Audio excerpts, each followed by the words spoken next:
আসসালামু আলাইকুম সবাইকে। আজকে হলো রোজার পঞ্চম দিন। আমি বুট আর মিঠা আলু একসাথে সিদ্ধ বসাইছি রাইস কুকারে।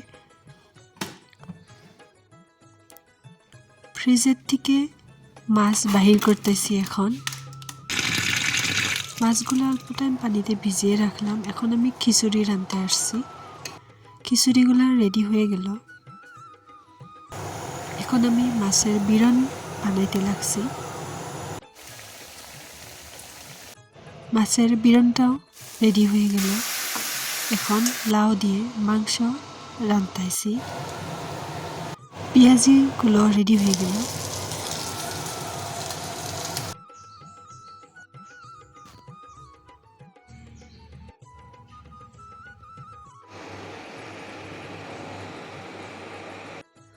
আমার ইফতার সাজানো হয়ে গেল। সবাই একসাথে ইফতার করলাম। বাড়ির সব সদস্যরা একসাথে করলাম। খুবই আনন্দ লাগে একসাথে সবাই ইফতার করলে। ধন্যবাদ ভিডিওটা দেখার জন্য।